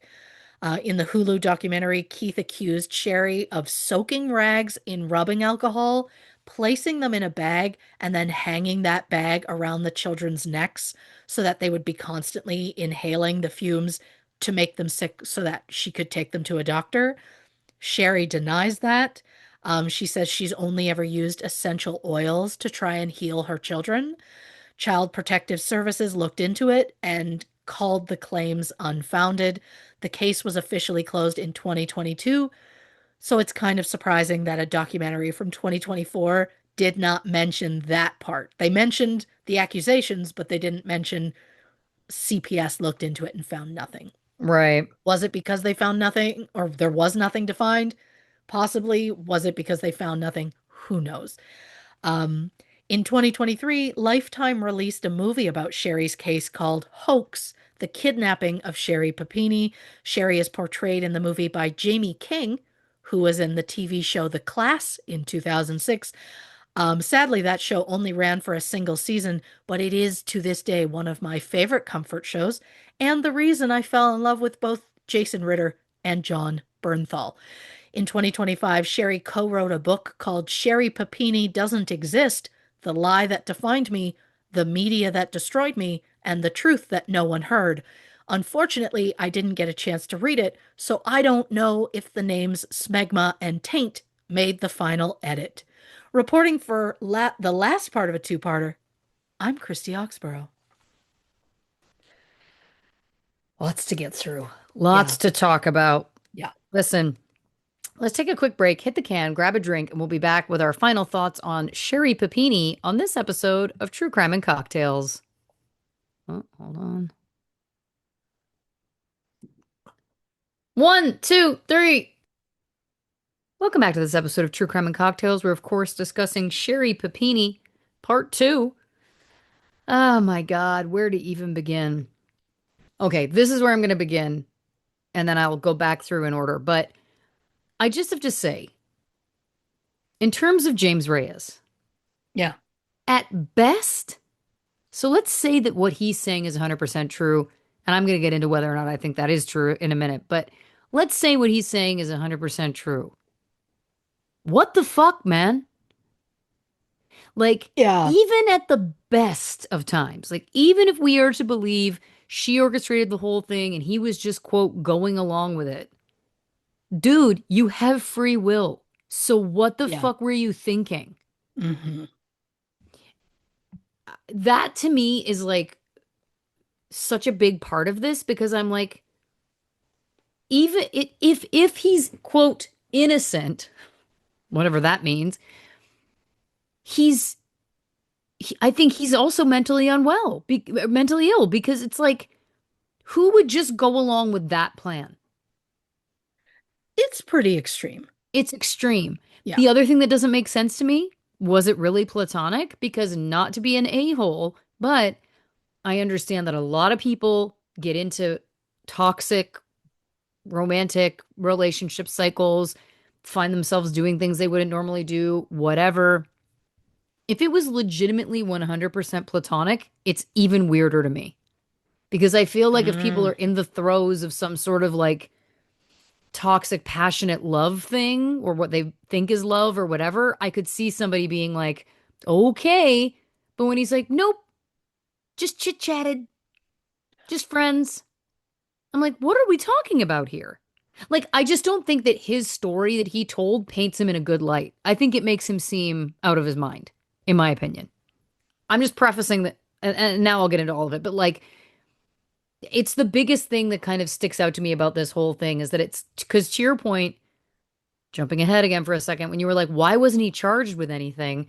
It's like, yeah, like what was the police's take? That they 100% believed him and then they were like, well, it was his own doing. Like, what? Or like she consented. Like, what? It, Anyway, yeah, it make again, and there was like the moment that James talked to his cousin and told his cousin, like, she told me to punch her in the face. I said no. that's But where he it's drew like the line. that, okay, then it's like, and then she said, like, burn this word into my back, and you went, I guess. But Like, this is just the tell thing. her no. Tell her maybe you should go if you have to. Call the cops and go, she's at my house. She can go. Yeah, like, are you not concerned about this woman's mental health? If you are apparently completely in your right frame of mind, I'm speaking to him. Right. Were you not at all concerned that this woman you claimed to love was asking you to injure her? Were you not at all concerned that it was like, oh, this has gotten bigger than the both of us? Like, why was, Especially if she's banging her face and allegedly into like a bathtub, banging her right? face on the bathroom floor to cause injuries. Like the second she's like, you should do something to hurt me. Like, uh, you should be like, okay. You asked me to get you out of a relationship where you were being hurt. And now you're like, well, I guess it's your turn. Now you should hurt me. I'm like, did she explain why she wanted these injuries? And why did he ever say yes once? Well, and this brings me to my next biggest point in this whole thing. Yeah, Why did the police not compel the text records from the burner phones? I have to believe that somewhere in cyberspace, those texts exist. Nothing is truly deleted, right? sure. I'm guessing. I mean, I could be wrong, but like, wouldn't that have been able to prove who was telling the truth? Because if the text messages were her going, I have a plan, I want you to kidnap me, then, Right? right? It just doesn't make any sense to me that they don't have that capability.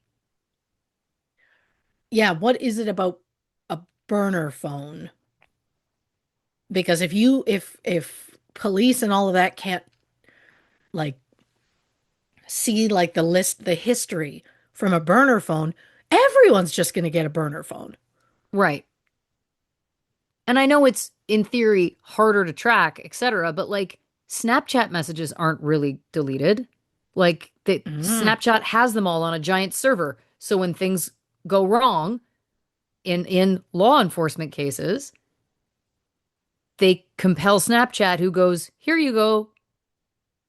Here they are." That's a part of the whole thing. So again, it's like, so by that, I just have to believe if they know the phone numbers of these burner phones. There's just no right? way to me that they can't have access unless I'm wrong. But again, I just, to your point, yeah, then it's like, why isn't everybody using a burner phone? Anyway, um, all right, I'm going to go back to the beginning now and get into all of it. Those were just the two things that were bothering me the most that I had to get out of the way because I'm like, Of why? course. Like that would give you your answer anyway. Um, Here's the other place where it falls apart for me with James. Think about this for a second, Yeah. because I don't think he's lying about this. I haven't talked. Okay, so I dated this woman for 3 years. We break up. She then goes to start dating a man who is now her husband and the father of her children. We Yep. don't speak for 10 years. I find a box of her things, but I don't want to impose on her life with her husband and kids, so I'll just mail it to her parents' house. What? That act in of itself Mm, was, in my opinion, manipulative. Nobody interesting. is sending a box of somebody's stuff 10 years after a breakup when you haven't spoken in 10 years. It's not like you're still friendly or you still have that kind of relationship. You have, first of all, why'd you keep it for 10 years, bud? Why were Throw it you out. hanging on to a box of her stuff for 10 years? Why did you choose to send it at that point? Because he's claiming, well, I did this nice thing. And then she immediately contacted me and said, get a burner phone. I don't know He, if I even buy that. yeah. There's part of me that's like, were you two talking Mm. before the box was sent? Maybe the box was the catalyst, but if the box was the catalyst, to me, that looks even worse on James. Yeah, I mean, he claims it was he was cleaning stuff out, he found the box, he sent it to her or to her parents, and that's how they got Right. reconnected. She claims there was a death in his family, and that's how they got reconnected. I don't know So what that means then. it sounds to me, well, listen, in both of these stories, Yeah, he's saying, I sent a box of stuff and she immediately contacted me. She's saying there was a death in his family. So I'm assuming that means she reached out to him, right? So in either one of those I could assume, yeah. scenarios, it's seeming like she was the one who reached out to him. I mean, Okay. is it possible, like, where'd this box come from? Was it possibly like if it was a death in his family, was it like a parent and he went and he was cleaning out their house and he found a box of his stuff that had been left behind? Is that possible? And so both stories are technically true, but she just Maybe. wasn't like he sent stuff. But again, you find that box, throw it out. You couldn't She's done pay me enough enough. without she doesn't need it for 10 years. She doesn't need it. Throw it out. Throw it out. Yeah. Throw it out. Yeah. Again, like it doesn't to me, it doesn't make him look like a good guy. To me, it makes him look unhinged. That's my number one thing is that it's like out of the gate, your story, James, makes you seem like you're as mentally ill as she is, in my opinion. Because it's like who makes that kind of choice? And then again, who makes the choice to physically harm somebody because, quote, they told me to. Anyway, Yeah. more on all of this in a minute. Um, because again, like every one of these details, she instructed him to board up the windows. Like, like you come off, dude, like, do you have no sort of sense of agency or sense of right and wrong? Because here's the other thing. And listen, I think I can speak for both of us when I say on this show, we believe women. We believe women. Hmm. There is, of course, mental illness that can be a factor for some situations. For example, you know, she does tend to tell men that the last guy she was with badly abused her. Yeah. She has that pattern. We've seen Yeah. between last episode and this episode, she's told that story again and again. And if she isn't telling the story that an ex was abusive, she's saying that it was her parents and her father or somebody else, etc. Yeah. Now, I'm not negating that these things could have happened to her, but we do know, I believe you did say Keith did not in fact break her jaw. I can find nothing to say that her jaw was ever broken, Right. especially because she said it was recent. Right. So my point just is that it's like I think that she has a as a part of and I do agree with Dr. Diggs on very little, but I do think that she absolutely has a personality disorder. I don't know if I would necessarily agree with his diagnosis, but I think that she does. And I think that part of the way if it is HID, that's I mean, it's not impossible, obviously. Um, I think part of the way it manifests is this like victim mentality, right? Where it's like she wants to present as having been badly hurt by another man to make this man take care of her. Like even the pathology of her saying to Keith, "Well, I have to live the rest of my life knowing you never found me," is again, she has this want to be saved. She has this want for a man to save her, protect her, all of those things. Right. And it feels like, and again, just speculating here, but it feels like what we're learning is she was willing to do anything to try and get that fantasy realized. Sure. And then she did with James. She told James her story. I was abused, all these things. I need you to do all of these things for me. And he did. And then what happened? I think she grew bored. She got what she Mm. wanted and then she's like, "Well, this is boring." She has to be on to the next thing. She has to it wasn't enough, right? Right. Again, I'm not an expert. I'm just an enthusiast. Um yeah, I just wrote like, why would he go along with this so willingly and so casually? Why was he so matter of fact about branding her to the cops? Like, that is an extreme thing Yeah. to do. Like, why was there no sort of like, I felt awful. I felt sick. I can't believe I did it. I don't know what I was thinking. I was just trying to, like, because I remember having watched the documentary as well myself. I was also like, yeah, he's oddly calm about this, Yeah. Oh, you yeah. know? Hmm. It's crazy. Um, It's unsettling how he was like, yeah, and that's pretty much it. yeah, it was like, which in one case on one hand does make me go, is Sherry's story a little more true? Was he a part Mm. of some of this? But I'll get into that in a second. um yeah, he said out of the blue one day she said she was ready to go home. He said he was bummed. Then I just said, what did he think this was all about then? Because again, if we are to believe his story that he believed she was being abused and he was so concerned for her he was willing to physically hurt her Mm. as per her request. Again, which we don't really know what he thought of that. Like Right. he didn't seem to say like, well, she needed to be hurt for XYZ reason. Right. Um because again, the only reason she would need to be hurt in those ways was to prove she had been kidnapped. Right. Okay. Um why was he so willing to send her back to her quote abuser Keith? Great point. Right? There's just none of it adds up. And I think that that's the thing for me overall, having heard it now again laid out from you. I think there's a part of me that feels like the truth is likely in the middle. I don't know Interesting. that I 100% think, like, we know that she lied. That is a fact. She's said that she lied. Yeah, Do I think I can understand a world in which she was like, well, I had to lie to protect him because I feared he would come for me? Yeah, I can wrap my head around that. sure. Do I think it feels like a bit of a stretch that he drove all that way to end their emotional affair and then randomly kidnapped her?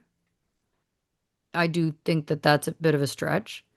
If she was talking about how she had been on a phone to watch her own news coverage of her abduction, why didn't she call 911? Yeah, Now, also, again, Stockholm syndrome, we understand like this could be a thing as well, but it feels to me like what it was they reconnected. She was again having this itch she needed to be scratched of needing to feel like she was being saved. He clearly has not gotten over her if he's holding on to a box mm. of her belongings for 10 years. I think they got into this. Because we also know from the last episode we talked about the guy she met at that like conference or whatever. Oh, And then it yeah. was like they had made these plans to be together or to travel here or to whatever. Like, I think that she probably has that pattern as well. So I'm thinking the truth is they reconnect, they start to like fantasize about, oh, she's like, I need to get out of my marriage. How could I ever? Well, maybe we should make this plan. Maybe we could make it happen. Like she said to that other guy in the last episode. Again, I apologize, I don't remember the name, but she said to him, like, I'm working on it. There's a world where that could happen, like something Right. along those lines, right? So again, I think they likely planned this a little bit together. Do I think it's possible that she got in over her head and she got Mm. there and he was more aggressive than she anticipated? Sure. Do I also think the flip could be true? Absolutely. But I don't think there's a world in which either of them is telling the full truth. Because I think what Sure. they did is so twisted. Mm. I can't 100% blame her, I guess is my point, because he was an active participant and a willing participant. Even if his story is 100% true, it's like, well, I still don't trust you, dude, because what kind of person makes those choices? Oh, I have so many questions. Again, I'm just shocked he's never been charged with anything. I guess maybe would she have to file charges? What law did he Oh. break?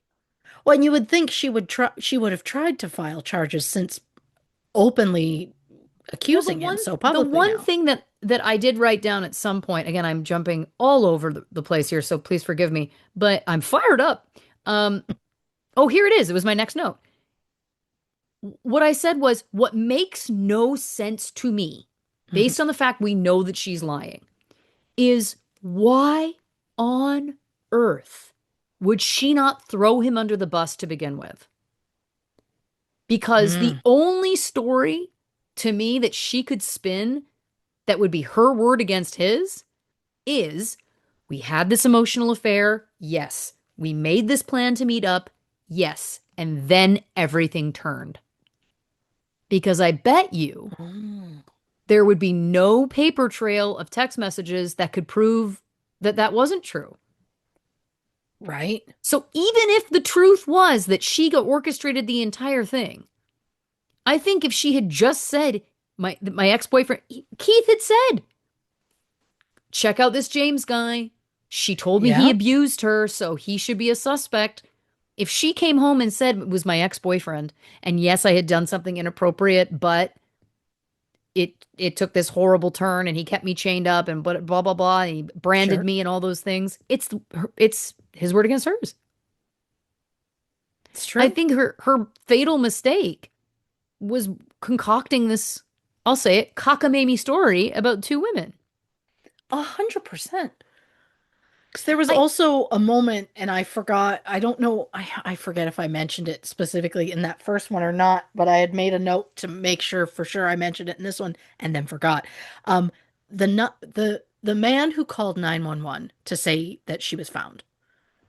I want to know if he was interviewed because I want to know, did he just come upon her on the side of the road or did he see her getting out of that car and running? Because in that 911 call, right, he says, "Your boyfriend kicked you out?" right. And Sherri like screams, "No, I was kidnapped." And it was just in that moment where I'm like, is he just making an assumption that a woman screaming on the side of the road, it's like man troubles? Like, is that it? Or was there something said that it was like, Did he see it? did he see her getting out of the car and see a Right. man drive away? And she's like, "Oh, boyfriend kicked you out of your car?" And she was like, "No." And I'm like, have we ever talked to him? Has Yeah, great have the did question. the police talk to that man? Because I just want to know, did he see anything? It's I just, think, yeah, yeah. No, it's that's a great point. I think the fact that she applied for financial help from one of those trauma organizations and got all that money and like, you know, I think I think Dr. Diggs has a lot to answer for. I sure, just think it's like, you know, I guess in his mind she was telling the truth, so she deserved that money. sure. But it's interesting to me that she even had the wherewithal. Like, I To don't know, apply like, for it yeah. specifically right on the Monday, like because she came back on the Thursday, which was Thanksgiving, and then I don't know how much goes on Black Friday. Is that also a holiday there? I don't know. I mean, it's a non-official, but But there's then not a lot of it work happening was typically. it was specifically the Monday right after it happened. And that's also interesting. If she was as traumatized as she was presenting at the time, Hmm. can't be masks are triggering. She needs her husband around her all the time. She's sleeping with the lights on, like all these things, which Yep. by the way, I'm not negating. All of those things could be true. But you're thinking to yourself, gotta get some financial aid. Like I don't know. Like again, that And they feels waited 6 months. Actually, they waited 7 months because she didn't go to therapy until June the next year when her husband was like, "We need to get you into therapy." I'm like, how was therapy not brought up immediately? how is therapy not brought up, but seeking financial aid from a trauma organization was. Yeah, I'm not saying you to get into therapy 4 days after you get home. It's sure. probably I'm guessing that's not typically what happens in these Sure. situations, but I would think it would be, you know, fairly soon after it might be a conversation to have. Um, yeah, I just wrote, why can't they get the text from the burner phones? This is coming up in these notes a few times. Um, and then I just wrote, okay, so she's changed her story again now, as we know Mhm. at this point. This is after the prison time. And then I just wrote, just claim mental illness. If you feel the need that you Mm, still need to be public about this, which I think in of itself is also a red flag, why is she doing a mm. documentary? Why is she talking about this publicly? And why is Dr. Diggs Yeah, supporting that?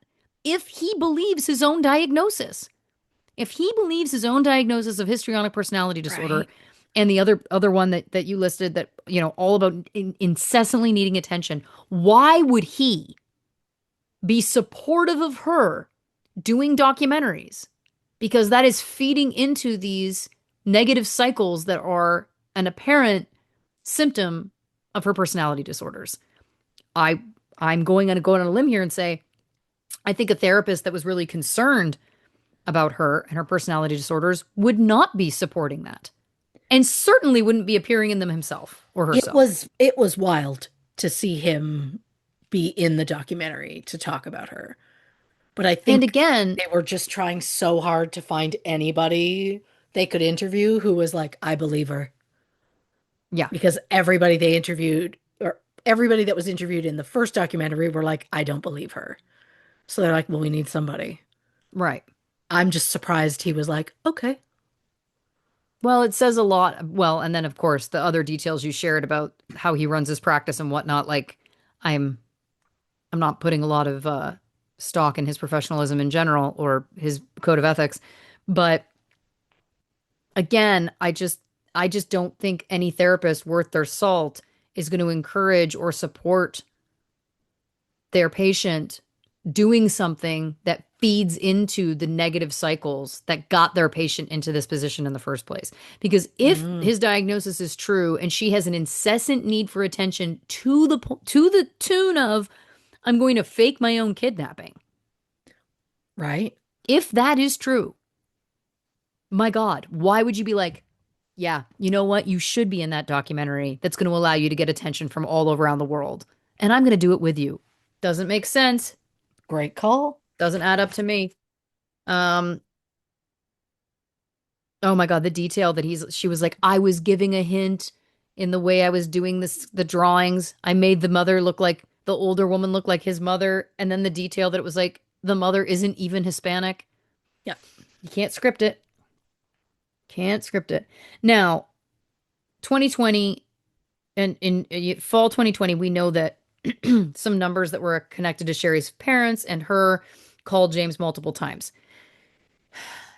Obviously, we know that there's a pattern with women in domestic violence situations, and even not domestic violence, but assault situations where they will reach back out to their abuser. That is sure. not uncommon. In fact, it is more common than not. There's so many nuances at play, obviously, with what happens mentally and emotionally and all of those things during that time. So that could be true. Sure. What also could be true is that was around the time she was like, "Oh shit, they have the DNA. I need They, to reach out to him." they've That officially linked. I think that it's just the simplest explanation is the truth, and I think the truth is they reconnected. They made this plan. Oh, if only we could be together. Wait a minute, maybe we could. Let's do this thing. They did that thing. And then I think she got bored. I really do. I think it's that simple. It could also be one of those things where I don't know. I'm not absolutely speaking from experience that maybe there's a time in your life you date someone and then maybe you break up and then maybe time passes and you start to idealize what that relationship quote could have been or maybe Mm, you should have given him another chance. And then if you go down that road, not like I'm speaking from experience personally, and then you do get into that dynamic, you can quickly determine that, oh shit, no, this wasn't right. Oh shit, what have I done? Why did I do this? Now mm, I'm in this thing. Shit. I think that could be a part of it. sure. They make this plan to get together. Was it from the beginning? Was it supposed to be platonic? Or did they build this whole connection over Mm, text on their burner phones? They need to be together. They're meant to be together. They make it happen in a dramatic way. And then, oh shit, no, actually, we don't want this. One of them or both of them. And then what? They were in it at that point, right. you know? Um, I think that you brought up a really great point about how her sister was pregnant at the time. And if, Mm, again, she fits the MO of having a personality disorder where she desperately craves attention, yeah, maybe that was a part of it too. I think and listen, I know it's a classic Lauren Ash, they all did it. But I think the truth is in the middle. I think that that's mm, what it is. I think the truth is in the middle. I don't think either of them is 100% innocent. If nothing else, if what he is saying is true, to your point, because I said to you before, like, well, what was the crime? Well, it's like, well, if nothing else, it was like he aided and abetted in manipulating, wasting police resources. 100%. There again, it's just wild to me that he was never charged with anything, but it's also wild to me that she could have done her prison time and then just moved on. Yeah. But that she's like, I'm gonna come back and be like, I told everybody I lied and I wasn't a victim, but no, I am. Yeah. And And this once again fits her own MO that mm, she needs to be a victim. She's done it in every it from what I can tell, from what we know, she's done it in every relationship we've heard about. right. She told Keith James was abusive. Was he? Do we know that for And then sure? when James came back, it was Keith who was Keith was abusive, abusive. She told the guy that she met on that conference that her husband was abusive. She told Keith right? that her parents were abusive. Now, is there a world in which it could be that literally all those people were abusive? Absolutely. That absolutely could be true. 100%. Do I Sure. think that that's the case? I don't. Mm, I don't. I think that she is a deeply mentally ill person. yeah. And again, I don't think we'll ever know what the actual truth is. I have No. compassion for her.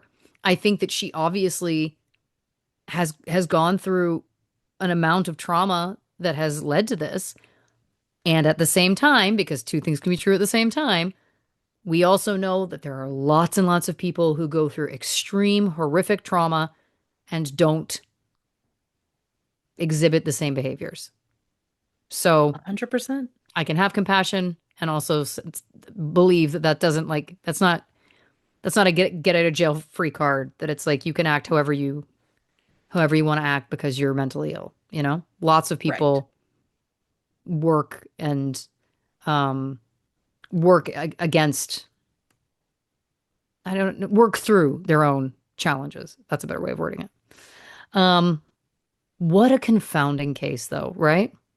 Oh, yeah. It's one of those where it's like you're not going to know, no one will ever know the truth. No, Because even if one of them came out and was like, here's exactly what happened, I don't know that anyone's going to believe it. no, how could we? It's the boy who cried wolf. How could you? And I guess Yeah. the only other thing I wanted to mention that I didn't say very quickly is like those poor children.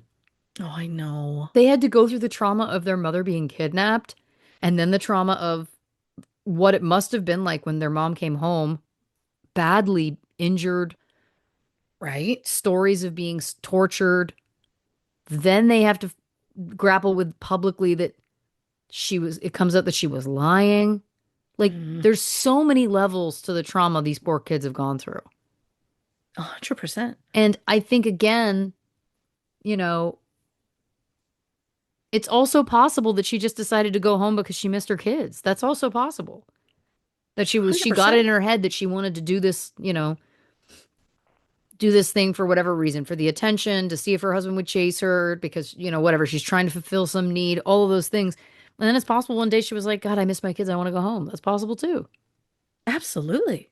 But I think another great point is like, why would he have let her go? If he had really been chaining her up and Right. and abusing her the entire time, would he have just one day gone like, yeah,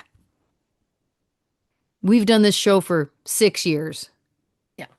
and we both know that that doesn't typically happen. No.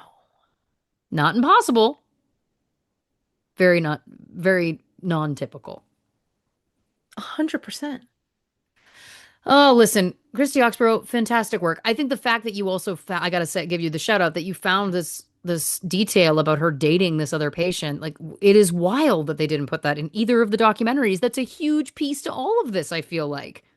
I always found it strange, always the like 2 weeks that I've been in this case, um, that Keith's sister Right, kind of went on Sherry's side, right, and then Sherry's sister was not part of the second documentary, so I don't know if they have a relationship at all or right, not anymore. So it just feels interesting that it was like Sherry's sister is like she lied. right. Whereas Keith's sister is like, someone needs to support her. And then she's like, Keith and I were never close. And I'm like, it shows. Yeah, yeah, definitely shows. If you're gonna fully side with his wife, like at one point, Sherry lived with Keith's sister, and like there were like shots of her like going to court to deal with custody, and the sister-in-law was walking in hand with her. And I'm like, isn't it fascinating? She's just so supportive. And then to find out that she was working and doing therapy with Sherri's therapist, Right. that also felt interesting. And I'm so fascinated by it that, Yeah. I mean, once I heard that about her and then connecting, and then there was a new boyfriend, and then it's like while she was in prison, she had a boyfriend. That's another thing that I'm like, this is amazing. I Like, know. I just don't even know what to do. And then she's never said he abused her. But after they broke up, it was, well, he was threatening and he was like all of this. So it's just It's the same fascinating. story. It's the Yeah. same story. And it was like a, can you believe he's evicting me? And I'm like, well, you broke up, so it's his house. I do believe it. Can Shocking. you Like believe? I yeah, can't believe. it's just fascinating. Yeah. Well, listen, Christy Oxborrow, amazing work as always. 12 out of 10. We don't deserve you or your talents. You are too kind. And we thank you, dear listeners, for coming with us on this wild ride. If you haven't already, give us a follow on the socials on Instagram, Facebook, and YouTube at True Crime and Cocktails, on Twitter at Not Detectives. If you'd like some bonus content, go over to patreon.com/True Crime and Cocktails to learn more about our subscription-based service over there. And the only place for official True Crime and Cocktails merch is, of course, truecrewmerch.com. So check that out as well if you're interested. And please stream FAFO on all of your devices on repeat. Do what you got to do. Let's get those Spotify numbers up. Help a sister out. And if you're in Toronto, June 13th, I will be performing. All information is available at laurenash.band. Christy, do you want to tell the people about next week's episode? On the next True Crime and Cocktails, Taste of Patreon. That's right. Come, we do this every so often, give you a little taste of what we are doing over there on Patreon. And so you can get an idea of the beautiful community that we have fostered over there. And yeah, it's a whole lot of fun. And we look forward to sharing a little bit of that with you next week. Christy, do you want to say goodnight to the people? Oh, well, good night, Mr. Stewart. Good night to the spanker.